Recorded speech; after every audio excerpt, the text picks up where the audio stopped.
দর্শক, নির্বাচন কমিশনে আছেন সহকর্মী ইউসুফ ভাইয়া। ইউসুফের সাথে আমি যুক্ত হচ্ছি। ইউসুফ, কখন হতে পারে তফসিল ঘোষণা এবং সব প্রস্তুতি কি শেষ হয়েছে কিনা, সার্বিক পরিস্থিতি সম্পর্কে জানাবেন সেখানকার।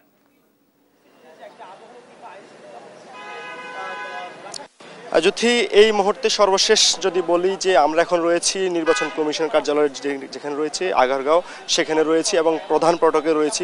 কিছুক্ষণ আগে আপনি জানেন যে কিছুক্ষণ আগে রাষ্ট্রপতির সঙ্গে দেখা করে প্রধান নির্বাচন কমিশনের নেতৃত্বে যে নির্বাচন কমিশনাররা রয়েছেন তারা দেখা করেছেন এবং দেখা করে কিছুক্ষণ আগে রাষ্ট্রপতির কার্যালয় থেকে, বঙ্গভবন থেকে তারা বের হয়েছেন। বের হয়ে তারা আবারও নির্বাচন ভবনে আসছেন এবং আপনাদেরকে জানিয়ে রাখি যে ত্রয়োদশ জাতীয় সংসদ নির্বাচন এবং গণভোটের যে সার্বিক যে ব্যবস্থাপনা, সেই ব্যবস্থাপনা নিয়ে আসলে রাষ্ট্রপতির সঙ্গে কথা বলেছেন এবং সার্বিক যে পরিস্থিতি নির্বাচনে, সেই পরিস্থিতি জানিয়েছেন রাষ্ট্রপতিকে প্রধান নির্বাচন কমিশনের নেতৃত্বে নির্বাচন কমিশনাররা। এবং আজ বিকাল 4টা নাগাদ আমরা যতটুকু জানতে পেরেছি যে একটি চিঠি দেওয়া হয়েছিল বিটিভি এবং বাংলাদেশ বেতারকে, যে প্রধান নির্বাচন কমিশনার যে ভাষণ রেকর্ড করার কথা রয়েছিল সেই রেকর্ডের জন্য, এবং সেই রেকর্ডটি 4টা নাগাদ এখানে রেকর্ড করার কথা রয়েছে এবং সন্ধ্যার পর এই রেকর্ডটি আসলে বাংলাদেশ বেতার এবং বিটিভির মাধ্যমে প্রচার হবে, সেটাই আমাদের কাছে তথ্য রয়েছে। তবে সব ঠিক থাকলে আজকে এবং আগামীকালের মধ্যে তফসিল ঘোষণা হওয়ার সম্ভাবনা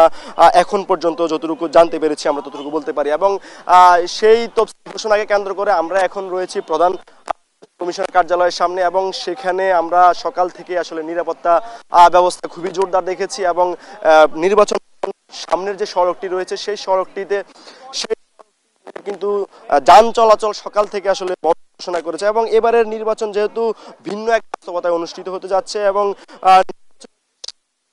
আসলে ব্যাপার যুক্ত হয়েছে যেখানে আসলে প্রথমবারের মতো প্রবাসী ভোটাররা আসলে ভোট দিতে পারবেন এবং সেই সঙ্গে বেশ পোস্টাল ভোটার সহ কারাগারে যে ভোটাররা ভোট দিতে পারবেন, সে অনেকগুলো বিষয় রয়েছে। সেই বিষয়গুলো আসলে রাষ্ট্রপতির কাছে অবহিত করেছেন প্রধান নির্বাচন কমিশনার, নির্বাচন কমিশন।